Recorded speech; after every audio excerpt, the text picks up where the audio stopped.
آج کے اس تفصیلی گفتگو میں ہم جس موضوع کی گہرائی میں جا رہے ہیں وہ انسانی نفسیات کا ایک ایسا پہلو ہے جو ہزاروں سال پرانا ہونے کے باوجود آج بھی ہمارے روزمرہ رویوں پر بالکل 100% لاگو ہوتا ہے۔ جی بالکل۔ اور یہ ایک ایسا موضوع ہے جس سے ہم سب روزانہ کی بنیاد پر گزرتے ہیں۔ بس بالکل۔ تو ہمارے پاس آج جو ماخذ ہے وہ قرآن مجید کی سورت یونس یعنی 10ویں سورت کی 22ویں اور 23ویں آیات پر مشتمل ہے۔ اس حصے کو ہم طوفان بلاخیز کے درمیان الہی نجات کا عنوان دے سکتے ہیں۔ صحیح، ایک بہت ہی طاقتور عنوان ہے یہ۔ ہاں، اور ہمارا آج کا جو بنیادی مقصد ہے وہ اس تحریر کی روشنی میں انسان کے رویے کا بالکل غیر جانبدارانہ جائزہ لینا ہے۔ مطلب ہم یہ سمجھنے کی کوشش کریں گے کہ کیسے انسان سکون اور بحران کی حالت میں دو بالکل مختلف بلکہ متضاد شخصیات کا روپ دھار لیتا ہے۔ اور میرے خیال میں یہاں یہ واضح کرنا بھی بہت ضروری ہے کہ ہم آج اس متن کی کوئی مذہبی تبلیغ یا تائید و تردید نہیں کر رہے ہیں۔ ہاں، بالکل درست کہا آپ نے۔ ہم صرف ایک تجزیاتی زاویے سے اس میں موجود انسانی نفسیات کی شاندار عکاسی کو سننے والوں تک پہنچا رہے ہیں۔ چلیں اس کا تفصیلی جائزہ لیتے ہیں۔ ضرور۔ تحریر کا آغاز ایک بہت ہی دلچسپ منظر کشی سے ہوتا ہے۔ متن ہمیں بتاتا ہے کہ انسان بحری جہازوں میں سفر کر رہے ہیں، ایک بہت ہی سازگار اور خوشگوار ہوا چل رہی ہے اور بظاہر ایسا لگ رہا ہے کہ ہر چیز ان کے مکمل کنٹرول میں ہے۔ یہاں جو بات سب سے زیادہ حیران کن ہے وہ یہ ہے کہ یہ تحریر اس سازگار ہوا کو صرف ایک عام موسمی کیفیت کے طور پہ پیش نہیں کرتی۔ اچھا، تو پھر کس طرح پیش کرتی ہے؟ مطلب یہ اسے انسان کے ایک بہت بڑے وہم کے ساتھ جوڑتی ہے۔ دیکھیں، جب انسان کوئی جہاز بناتا ہے نا، چاہے وہ پرانے وقتوں کا لکڑی کا جہاز ہو یا آج کے دور کا کوئی جدید کروز لائنر، اور وہ ایک پرسکون سمندر میں سفر کر رہا ہوتا ہے تو اسے لاشعوری طور پر یہ لگنے لگتا ہے کہ اس نے قدرت کو مسخر کر لیا ہے۔ ہاں، وہ سمجھتا ہے کہ اب سمندر اور ہوائیں اس کے تابع ہیں۔ بالکل۔ متن کے مطابق وہ اس سازگار ہوا پر خوش ہوتے ہیں اور اترانے لگتے ہیں، لیکن غور طلب بات یہ ہے کہ وہ خوشی شکر گزاری والی نہیں ہوتی۔ تو پھر وہ کس قسم کی خوشی ہوتی ہے؟ وہ ایک طرح کے تکبر اور اپنی طاقت کے زوم میں مبتلا ہونے والی خوشی ہوتی ہے۔ انہیں لگتا ہے کہ یہ سب ان کی اپنی قابلیت کا نتیجہ ہے۔ لیکن ذرا رکیے، کیا یہ انسانی فطرت نہیں ہے کہ جب حالات اچھے ہوں، موسم خوشگوار ہو اور آپ کا سفر بالکل صحیح جا رہا ہو تو آپ خوش ہوں؟ جی، خوش ہونے میں تو کوئی برائی نہیں ہے۔ مطلب اگر کوئی شخص اپنی فیملی کے ساتھ چھٹیاں منا رہا ہے اور سمندر پرسکون ہے تو وہ تو اس موسم کو انجوائے کرے گا نا، اس میں حرجی کیا ہے؟ اس تحریر میں اس بات کو اتنی تنقیدی نگاہ سے کیوں دیکھا گیا ہے اور اسے غرور سے کیوں جوڑا گیا ہے؟ یہی تو وہ نفسیاتی جال ہے جس کی طرف یہ متن بہت خوبصورتی سے اشارہ کر رہا ہے۔ بات صرف موسم کو انجوائے کرنے کی نہیں ہے، اصل مسئلہ کنٹرول کے وہم کا ہے۔ کنٹرول کا وہم، اسے تھوڑا اور واضح کریں گے؟ دیکھیں، نفسیات میں ہم اس رویے کو اکثر دیکھتے ہیں کہ جب حالات انسان کے حق میں جا رہے ہوتے ہیں تو وہ اس کامیابی کو اپنی ذات، اپنی ذہانت اور اپنی ٹیکنالوجی سے منسوب کرنے لگتا ہے۔ اچھا، یعنی وہ سمجھتا ہے کہ یہ سب میری وجہ سے ہو رہا ہے۔ جی بالکل۔ آپ اسے آج کے دور کی ایک جدید مثال سے سمجھیں۔ فرض کریں سٹاک مارکیٹ یا کرپٹو مارکیٹ بہت تیزی سے اوپر جا رہی ہے۔ ہاں، یہ تو بہت عام سی بات ہے۔ اس وقت ہر نیا سرمایہ کار خود کو ایک فائنینشل جینیس سمجھنے لگتا ہے۔ اسے لگتا ہے کہ اس کی زبردست حکمت عملی کی وجہ سے منافع ہو رہا ہے۔ وہ یہ بالکل بھول جاتا ہے کہ مارکیٹ کا مجموعی بہاؤ اس وقت اس کے حق میں ہے۔ بالکل صحیح کہا آپ نے۔ جہاز پر بیٹھے ان لوگوں کے ساتھ بھی بالکل یہی ہو رہا ہے۔ وہ اس سازگار ہوا کو اپنی کامیابی اور اپنے قابو کا حصہ سمجھ رہے ہیں اور یہ بھول بیٹھے ہیں کہ یہ ہوا ان کے اختیار میں نہیں ہے۔ یہاں بات واقعی بہت دلچسپ ہو جاتی ہے، کیونکہ وہ جو سٹاک مارکیٹ کے کریش ہونے والی آپ نے بات کی نا، اس تحریر میں بھی بالکل ویسے ہی ایک ہولناک کریش آتا ہے۔ جی، ایک اچانک تبدیلی آتی ہے۔ متن بتاتا ہے کہ وہ لوگ اس سازگار ہوا پر مگن ہیں، اپنی کامیابیوں پر اترائے ہوئے ہیں، اور پھر اچانک بغیر کسی پیشگی اطلاع کے ایک خوفناک طوفانی ہوا چل پڑتی ہے۔ اور یہ طوفان کوئی معمولی طوفان نہیں ہوتا۔ بالکل نہیں، اور صرف تیز ہوا ہی نہیں بلکہ لہریں ہر ممکنہ سمت سے ان کی طرف بڑھنے لگتی ہیں۔ آپ ذرا اس منظر کا تصور کریں۔ آپ ایک شاندار جہاز پر ہیں، سب کچھ پرفیکٹ لگ رہا تھا، اور اگلے ہی لمحے پانی کے دیویکل پہاڑ ہر طرف سے آپ پر ٹوٹ پڑتے ہیں۔ انسان کی ساری ٹیکنالوجی وہاں دھری کی دھری رہ جاتی ہے۔ ہاں نا، وہ جہاز جو کچھ دیر پہلے آپ کی طاقت، آپ کی ٹیکنالوجی اور کنٹرول کی سب سے بڑی علامت تھا، اب ان لہروں کے سامنے ایک معمولی تنکے کی طرح ہچکولے کھا رہا ہے۔ اگر ہم ٹائٹینک کی مثال لیں، جسے ناقابل غرق سمجھا جاتا تھا، تو یہ منظر کچھ ویسا ہی محسوس ہوتا ہے۔ بالکل، ٹائٹینک کی مثال یہاں بہت موزوں ہے، اور یہی وہ لمحہ ہے جہاں تحریر کے مطابق انسان کا وہ کنٹرول کا وہم ایک سیکنڈ میں چکنا چور ہو جاتا ہے۔ ایک ہی جھٹکے میں سب غرور خاک میں مل جاتا ہے۔ جی، متن میں بہت واضح طور پر یہ منظر کشی کی گئی ہے کہ جب لہریں انہیں ہر طرف سے گھیر لیتی ہیں تو انہیں یہ شدت سے احساس ہوتا ہے کہ وہ مکمل طور پر پھنس چکے ہیں۔ یہ انسانی ذہن کے لیے ایک زبردست نفسیاتی جھٹکا ہوتا ہے۔ ظاہر ہے، جب موت سامنے کھڑی ہو تو کیسا جھٹکا لگتا ہوگا۔ جب آپ کو یہ محسوس ہو کہ اب کوئی مادی سہارا، کوئی جدید ٹیکنالوجی، کوئی لائف بوٹ یا جہاز کا تجربہ کار کپتان آپ کو نہیں بچا سکتا، وہ جو کچھ دیر پہلے کا غرور اور اپنی طاقت کا زوم تھا، وہ اس بے بسی کے سامنے ریت کی دیوار کی طرح گر جاتا ہے۔ یہ تو بہت خوفناک کیفیت ہوگی۔ یہ تحریر دراصل ہمیں بتاتی ہے کہ مادی دنیا پر انسان کا کنٹرول کتنا سطحی اور عارضی ہے۔ وہ بس ایک بلبلہ ہے جو ذرا سی سوئی چبھلے سے پھٹ جاتا ہے۔ تو پھر اس شدید بے بسی اور موت کے خوف کے عالم میں تحریر کے مطابق انسان کا رد عمل کیا ہوتا ہے؟ یہی تو اس کا سب سے اہم موڑ ہے۔ جب موت بالکل سامنے کھڑی نظر آ رہی ہو اور سارے دنیاوی سہارے ٹوٹ چکے ہوں، تو متن بتاتا ہے کہ انسان ہر چیز کو، ہر دنیاوی طاقت اور فلسفے کو بھول کر انتہائی سچائی اور خالص عقیدت کے ساتھ صرف اور صرف خدا کو پکارنے لگتا ہے۔ یعنی وہ تمام مصنوعی سہارے جن پر اسے بھروسہ تھا، وہ سب غائب ہو جاتے ہیں۔ ہاں، اس وقت ان کی پکار میں کوئی کھوٹ نہیں ہوتا، کوئی دکھاوا، کوئی شرط یا کوئی تکبر باقی نہیں رہتا۔ ان کا عقیدہ بالکل خالص ہو جاتا ہے۔ اور وہ وعدے بھی کرتے ہیں نا؟ بالکل، وہ اس وقت ایک بہت گہرا وعدہ کرتے ہیں کہ اے خدا، اگر تو نے ہمیں اس مصیبت سے، اس موت کے منہ سے نجات دے دی، تو ہم ہمیشہ زندگی بھر تیرے شکر گزاروں میں سے رہیں گے۔ اگر ہم اسے وسیع تر تناظر میں دیکھیں تو ہمیں انگریزی کا ایک بہت مشہور محاورہ یاد آتا ہے کہ فاکس ہولز میں کوئی ملحد نہیں ہوتا۔ اچھا، فاکس ہولز، وہ جو جنگ کے دوران خندقیں ہوتی ہیں؟ جی ہاں، there are no atheists in fox holes۔ یعنی جب انسان جنگ کے محاذ پر کسی خندق میں چھپا ہو اور اوپر سے گولیاں برس رہی ہوں، تو اس شدید خوف اور بے بسی کے عالم میں ہر کوئی کسی نہ کسی اعلیٰ و برتر طاقت کو پکارنے پر مجبور ہو جاتا ہے۔ یہ تو ایک زبردست مشاہدہ ہے انسانی فطرت کا۔ یہ متن بھی بالکل اسی نفسیاتی کیفیت اور انسانی جبلت کو بیان کر رہا ہے۔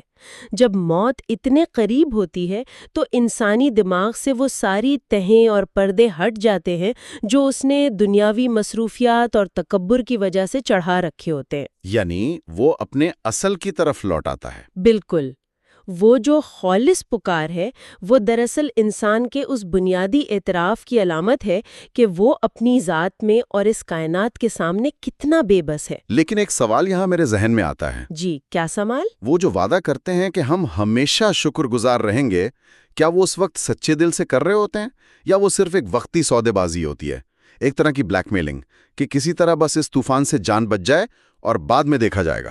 نفسیاتی نقطۂ نظر سے دیکھیں تو اس لمحے وہ واقعتاً 100% سچے ہوتے ہیں۔ واقعی اس وقت کوئی منافقت نہیں ہوتی؟ نہیں، بالکل نہیں۔ ان کے جذبات میں، ان کی التجاؤں میں کوئی جھوٹ یا فریب نہیں ہوتا۔ اس مخصوص لمحے میں وہ صدق کے دل سے یہ مانتے ہیں کہ اگر انہیں واقعی ایک اور موقع مل گیا، اگر وہ اس طوفان سے زندہ بچ نکلے، تو وہ اپنی زندگی کا رخ مکمل طور پر بدل دیں گے۔ وہ سوچتے ہیں کہ وہ ہمیشہ عاجز رہیں گے اور کبھی سرکشی نہیں کریں گے۔ جی، ان کی اس وقت کی نیت پر کوئی شک نہیں کیا جا سکتا۔ لیکن تحریر جس حیران کن موڑ کی طرف ہمیں لے کر جاتی ہے، وہ نیت کے بارے میں نہیں ہے، بلکہ انسان کی یادداشت اور حالات کے بدلنے پر اس کے رویے کے بارے میں ہے۔ تو اس سب کا مطلب کیا ہے؟ جیسے ہی وہ طوفان تھمتا ہے اور تحریر کے مطابق انہیں اس ہولناک موت سے معجزانہ نجات مل جاتی ہے، تو وہ خشکی پر، زمین پر سلامتی کے ساتھ قدم رکھتے ہیں۔ اور پھر ان کا رویہ بدلنے لگتا ہے۔ اور پھر کیا ہوتا ہے؟ کیا وہ واقعی اپنی زندگی بدل لیتے ہیں؟ کیا وہ اپنا وہ گہرا اور خالص وعدہ یاد رکھتے ہیں جس پر ان کی جان بچی تھی؟ اس کا جواب تو متن میں بہت صاف ہے۔ ہاں، یہ متن ہمیں بتاتا ہے کہ جیسے ہی انہیں نجات ملتی ہے وہ فوراً بغیر کسی ہچکچاہٹ کے اپنا وہ وعدہ بھول جاتے ہیں اور زمین پر ناحق سرکشی اور ظلم کرنے لگتے ہیں۔ یہ کیسا حیران کن اور اگر میں سچ کہوں تو انسانیت کے حوالے سے تھوڑا سا مایوس کن رویہ ہے۔ یہ انسانی نفسیات کا ایک بہت بڑا اور پیچیدہ تضاد ہے، جسے جدید نفسیات میں ہم ریسنسی بائس یا خیر انسانی دماغ کے ٹراما کو بھلانے کے میکنزم سے جوڑ کر دیکھ سکتے ہیں۔ ریسنسی بائس یہ کیا ہوتا ہے؟ دیکھیں، انسانی دماغ کی ساخت کچھ ایسی ہے کہ اسے نارمل زندگی گزارنے کے لیے شدید خوف کی یادوں کو پیچھے دھکیلنا پڑتا ہے۔ یعنی وہ خوف کو بھولنے کی کوشش کرتا ہے۔ بالکل، جب تک انسان اس طوفان کے درمیان تھا، موت کا خوف اس کی سب سے بڑی اور واحد حقیقت تھی۔ لیکن جیسے ہی اس کے پاؤں کے نیچے ٹھوس زمین آتی ہے، اس کا دماغ سروائیول موڈ سے فوراً باہر آ جاتا ہے۔ وہ جو خطرے کی گھنٹی بج رہی تھی وہ بند ہو جاتی ہے۔ جی، زمین کی وہ سلامتی اور وہ تحفظ کا احساس دوبارہ سے ان کے اندر اسی پرانے تکبر کو بیدار کر دیتا ہے۔ ایسا لگتا ہے جیسے ٹھوس زمین پر قدم رکھتے ہی ان کی یاداشت سے وہ طوفان، وہ گہری بے بسی اور وہ خالص عقیدت مکمل طور پر ڈیلیٹ ہو گئی ہو۔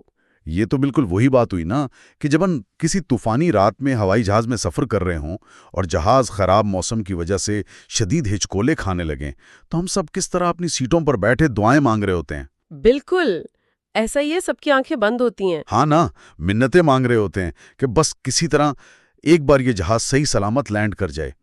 اس وقت ہم دنیا کے سب سے نیک اور عاجز انسان بن جاتے ہیں۔ ہم سوچتے ہیں کہ بس اب زندگی بدل جائے گی۔ لیکن جیسے ہی پہیے زمین کو چھوتے ہیں ہم فوراً اپنے فون نکال کر سیٹ بیلٹ کی پرواہ کیے بغیر کھڑے ہو جاتے ہیں اور ایئرپورٹ سے باہر نکلتے ہی کسی چھوٹی سی بات پر ٹیکسی ڈرائیور سے جھگڑ رہے ہوتے ہیں۔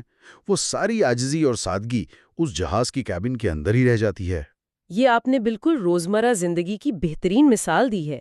وہ ٹیکسی ڈرائیور سے جھگڑنا یا اپنا رتبہ دکھانا دراصل اسی سرکشی کی ایک چھوٹی اور جدید جھلک ہے جس کا ذکر اس متن میں کیا گیا ہے۔ یعنی وہ سرکشی ہمارے اندر ہی موجود رہتی ہے۔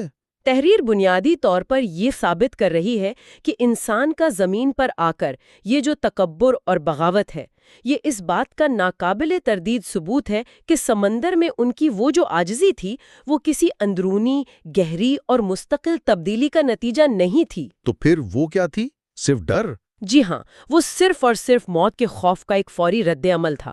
خوف ختم ہوا تو عاجزی بھی ختم ہو گئی۔ انسان فوری طور پر دوبارہ اسی دنیاوی اسباب اور طاقت کے وہم کا شکار ہو گیا جسے وہ طوفان کے وقت رد کر چکا تھا۔ اور یہی وہ مقام ہے جہاں اس تحریر کا دوسرا حصہ ایک بہت بڑی تنبیہ یا ایک آفاقی اصول بن کر سامنے آتا ہے۔ یہ متن پوری انسانیت کو مخاطب کرتا ہے اور واضح کرتا ہے کہ انسان کی یہ جو سرکشی ہے، یہ جو تکبر اور زمین پر ناحق بغاوت ہے، یہ دراصل اس کے اپنے ہی خلاف ہے۔ یہ بہت گہری بات ہے۔ انسان سوچتا ہے کہ وہ دوسروں کو نقصان پہنچا رہا ہے۔ بالکل، انسان کو عام طور پر لگتا ہے کہ وہ زمین پر آ کر اپنی طاقت دکھا کر یا سرکشی کر کے کسی دوسرے کا نقصان کر رہا ہے، غلبہ پا رہا ہے یا اپنی ذہانت کا لوہا منوا رہا ہے۔ لیکن متن کی دلیل یہ ہے کہ اس ساری بغاوت کا وبال، اس کا سارا نقصان اور تباہی خود اس انسان کی اپنی ذات کے لیے ہے۔ اس سے ایک اہم سوال پیدا ہوتا ہے کہ انسان جان بوجھ کر اتنی جلدی اپنا وہ خالص وعدہ کیوں بھول جاتا ہے؟ ہاں، یہ سوال تو سب کے ذہن میں آتا ہے۔ ایسا کیا ہے اس زمین پر اور ہماری روزمرہ زندگی میں جو اسے اتنا اندھا کر دیتا ہے کہ وہ سمندر کے طوفان کی وہ موت کے منہ والی کیفیت اتنی آسانی سے فراموش کر بیٹھتا ہے؟ اور متن اس کا کیا جواب دیتا ہے؟ تحریر خود اس کی وجہ بیان کرتی ہے اور اسے دنیاوی زندگی کے عارضی فائدے اور چند روزہ لطف کا نام دیتی ہے۔ یعنی وہ جسے ہم آج کل کی جدید نفسیات اور معاشرت میں انسٹنٹ گریٹیفیکیشن یا فوری تسکین کہتے ہیں۔ بالکل درست۔ انسان دراصل حال کے لمحے کا فوری اور نظر آنے والے فائدے کا اسیر ہے۔ اسے جو سامنے نظر آ رہا ہوتا ہے بس وہی سچ لگتا ہے۔ جی، جب وہ طوفان سے بچ کر زمین پر آتا ہے تو دنیا کی رونقیں، اس کا مال و اسباب، اس کی طاقت کا نشہ اور اس کے فوری فائدے اسے اپنی طرف اتنی شدت سے کھینچتے ہیں کہ وہ طوفان کی اس کڑوی حقیقت کو ماضی کا ایک ڈراؤنا خواب سمجھ کر جھٹک دیتا ہے۔ وہ سمجھتا ہے کہ اب یہ اچھا وقت کبھی ختم نہیں ہوگا۔ وہ ان عارضی چیزوں کو مستقل سمجھنے کی بہت بڑی غلطی کر بیٹھتا ہے۔ تحریر کا نقطہ نظر یہ ہے کہ یہ سارا فائدہ، یہ ساری طاقت محض چند دن کا دھوکہ ہے۔ اور وہ اس وقتی لطف کی خاطر اپنا سب سے سچا وعدہ بھول جاتا ہے۔ انسان اس وقتی لطف کی خاطر وہ ابدی وعدہ اور اپنی وہ خالص ترین عقیدت بھول جاتا ہے جس کا تجربہ اس نے اس طوفان کے دوران اپنے رب کے ساتھ کیا تھا۔